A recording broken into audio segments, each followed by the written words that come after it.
Friends, Radhe Radhe. चलिए सुनाते हैं एक कहानी। यह लड्डू गोपाल की कहानी ऐसी भक्ति जो निस्वार्थ भाव से अपने प्रभु की सेवा में लीन रहती है। अनजाने में ही सही, लेकिन कुछ ऐसा कर जाती है जो सिर्फ एक सच्चा भक्त ही कर सकता है। और फिर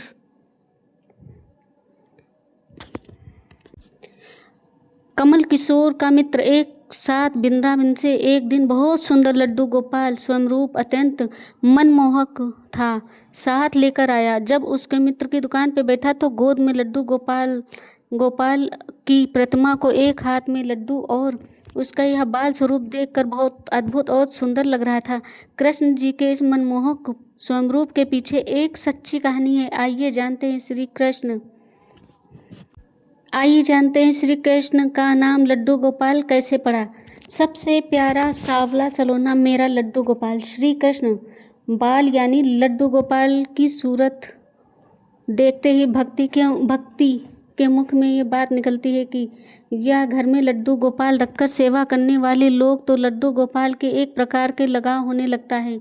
आप अगर घर में लड्डू गोपाल को रखकर उनकी सेवा करते हो तो आपको ज़रूर पता होना चाहिए कि भगवान कृष्ण बाल स्वरूप में नाम लड्डू कैसे पड़ा। आखिर लड्डू गोपाल की प्रतिमा हाथ में लड्डू थामे हुए ही क्यों होती है। आइए जानते हैं भगवान बाल स्वरूप लड्डू गोपाल की पढ़ने कहानी।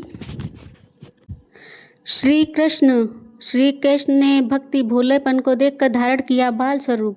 श्री कृष्ण के बाल स्वरूप लड्डू गोपाल की कहानी जुड़ी हुई एक पौराणिक कहानी की।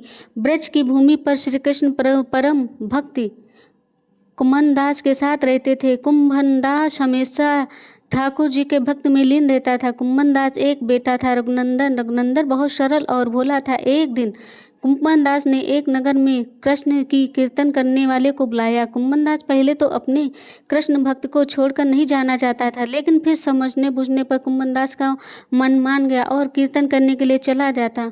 कुंभन दास अपने बेटे रघुनंदन को जिम्मेदारी सौंप गया कि रोजाना कृष्ण जी को भोग लगाया करो। कुंभन दास चला जाने के बाद रघुनंदन दास थाली भर भर के कृष्ण की मूर्ति के सामने रख देता था।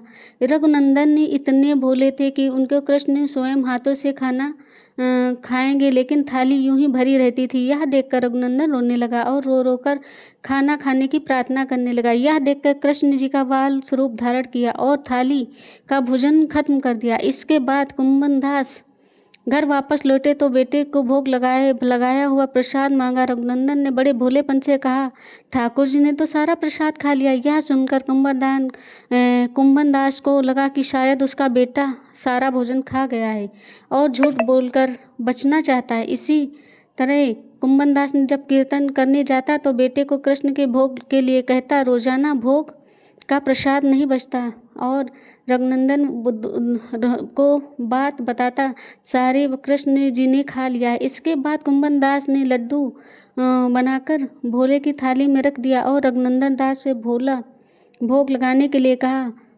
कुंभन दास ने छुपकर देखने लगा आखिर सच क्या था। उस दिन यह हुआ, रघुनंदन दास खाना खाने के लिए आमंत्रित किया। कृष्ण बाल रूप में आए और लड्डू खाने लगे। कुंभन दास स्वयं कृष्ण जी को बाल रूप में देखा तो दर्शन किए, दौड़ कर आए। उसी समय उनके एक हाथ में लड्डू मुख में जाना ही था कि वो एकदम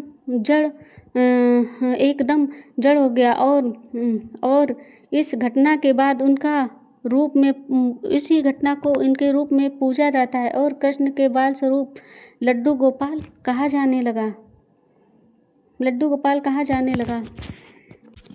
फ्रेंड, इस तरह पढ़े लड्डू गोपाल का नाम मतलब एक श्री कृष्ण भगवान का लड्डू गोपाल।